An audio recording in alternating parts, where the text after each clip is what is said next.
Assalamu alaikum wa rahmatullahi wa barakatuhu. Welcome to another Thursday Night Live. I ask everybody to kind of bear with me. I really wasn't going to go on tonight because, as you can tell, I have a terrible cold. And so I wanted to give my voice a break. And then I thought, but I really want to share this with you. So I decided to go ahead and, come on and go ahead and present this live. So let's go ahead and get started. A'udhu billahi minash shaitanir rajim. Bismillahir rahmanir rahim. I seek refuge with Allah subhanahu wa ta'ala from the evil of my own soul and the evil of my deeds. And I ask that He bless each and every person that attends tonight's Thursday Night Live. Once again, welcome. I see Nafisa and Casey are in the room. Assalamu alaikum. Welcome.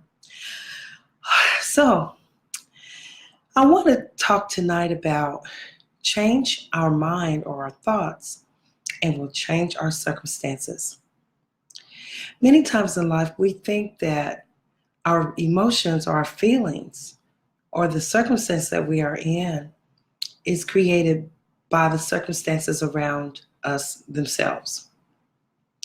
This is actually not what is going on. It is really that we are attracting our circumstances. So when I say that, what exactly do I mean? I mean that we are attracting our circumstances by the types of thoughts that we are creating. Those thoughts that are created are then followed up to become, as I always say at the end of my broadcast, the thoughts become words, the words become actions. The actions become habits, and the habits become our values. So the values that we create for ourselves begin to create our reality and our circumstance. So we have to be very careful about creating negative values and negative circumstances for ourselves. There was a man, a psychotherapist, and his name was Viktor Frankl. And Viktor Frankl is the author of many very powerful books. And more than one of his books contains the phrases meaning of life.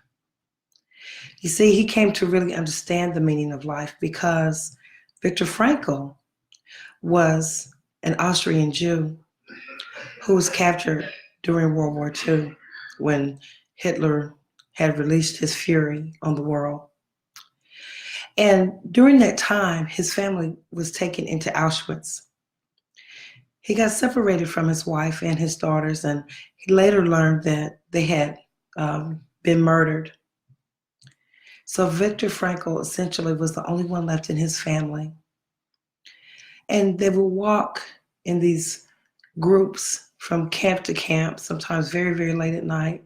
You could not see. And they didn't know from one night to the next, one day to the next, if they would live, another day. The circumstances were very harsh. At some point, Victor made up his mind that he was going to survive this ordeal. And he decided that from the deepest part of his inner core. And he thought to himself, what is the very best way for me to survive this ordeal? Now you might think, surely he must have been a madman to think that he could control his circumstances when all of the soldiers around him are the ones holding the weapons.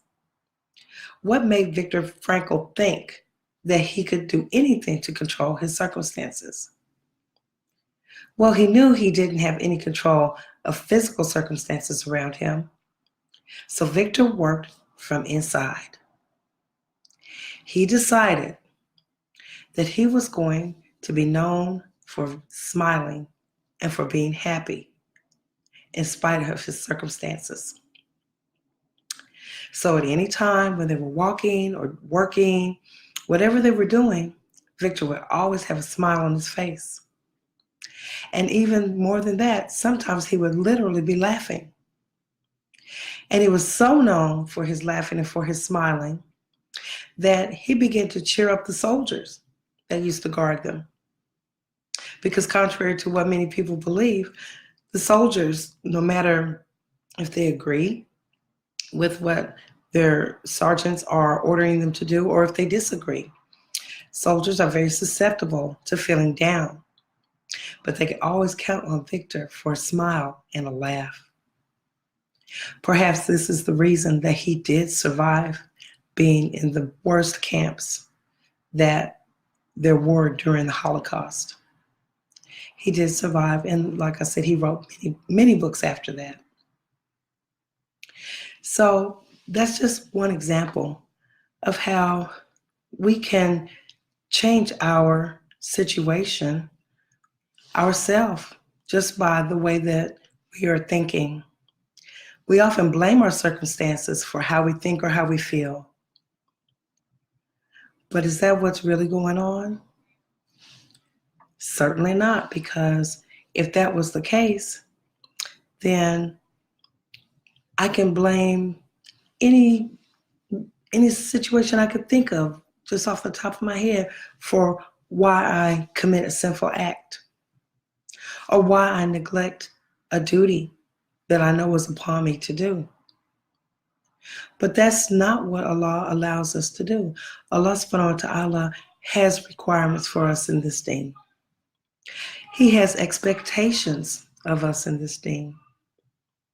We have expectations of one another. You know, last week I talked about judgment and how we have a tendency to judge ourselves and judge others.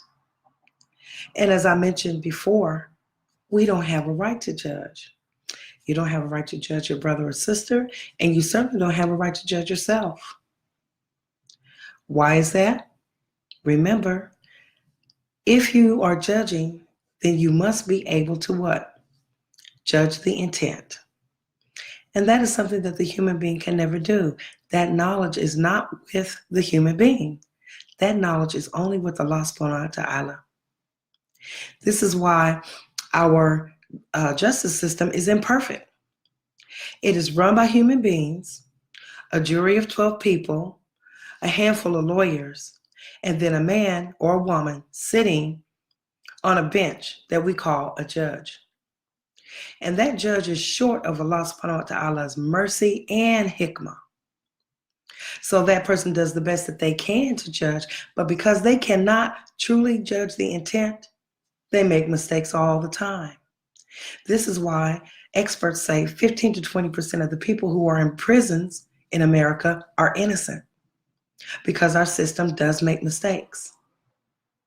And even when they get it right, let's say they send me to court and a group of my peers judge me. Let's say they're accusing me of murder. Okay, maybe it's clear that I murdered someone.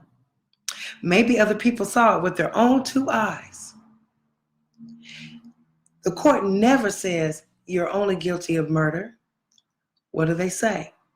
You're guilty of murder 1, murder 2, 3, or 4. See, degrees. Why do those degrees come in? Because they are looking at the intent of the individual. Did I plan my murder and then execute it? First degree. Was it an act of passion? See, it changes depending on the background. Was I barreling out of my driveway and I wasn't looking and I hit a child on a bicycle and the child ended up dying? Certainly I didn't mean to. Manslaughter. See, intention always has to be a part of judgment. And because we are so imperfect and so fallible as human beings, we can never completely judge the intent. We can't even make sure that we get the right person 100% of the time. That's why a good number of people in prisons are actually innocent. So this is why I say don't judge yourself and don't try to judge others. Because the way that we think is simply imperfect. You know, in polygyny, we often hear people judging one side or the other. First wives are accused of not wanting for their sister what they want for themselves. Yet, the person who's saying this can't look into her heart and know why she might be acting the way that she is acting. And you don't know her journey. You don't know what she struggles with. You don't know how hard she might be working to rise above her emotions. So you don't have a right to judge her on things that she's saying or actions that you see. Some people say, oh, a second wife knew what she was signing up for, so she shouldn't complain. Well, once again, you can't judge this person because this person, first of all, unless they've been a second wife before, how could they even know the dynamics that come with being a second wife? Yes, it sounds good on paper, but it's only when they get into being a second wife that they recognize, they come to understand many of the complexities and disappointments that come along with being in that position. Then there's the brother. Everyone wants to judge him. Well, he wanted 2 wives, so let him just tolerate what comes along with that. As though the brother has done something wrong by taking his right to have another wife. So we have to separate out what we are thinking about a situation and the reality of situations. We have to step back from judgment and look at our thoughts.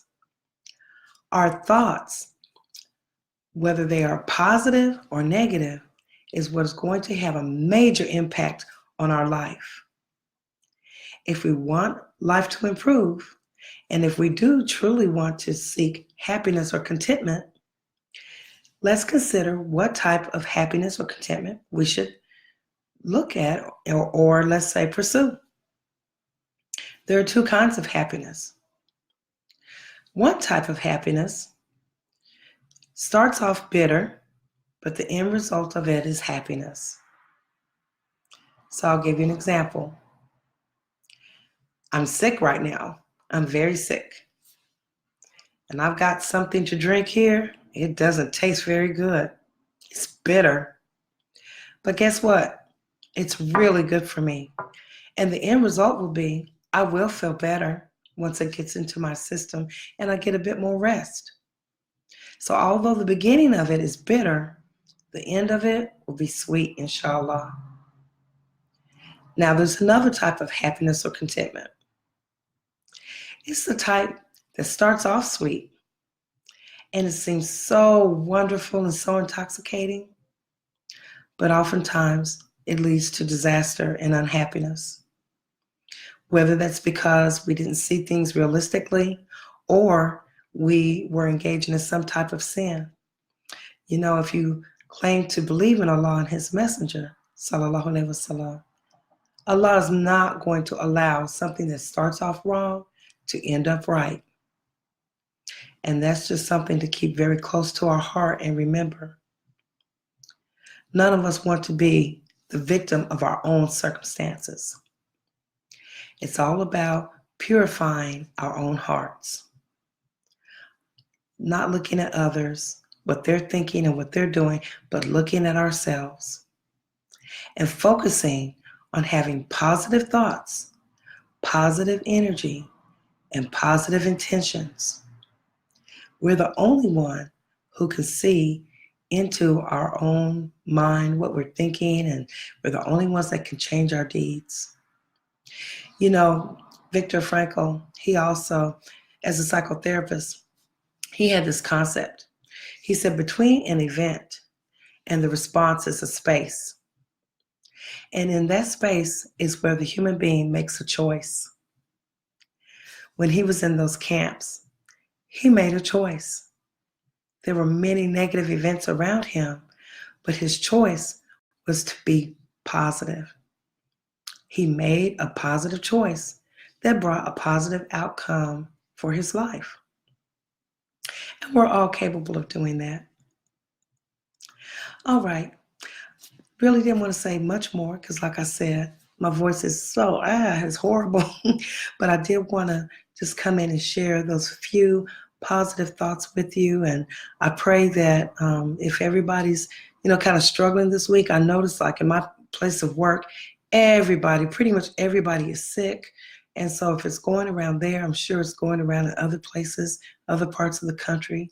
And so, may Allah bless you all. If you're kind of dealing with illness, like we are, may Allah bless you and give you all full shifa.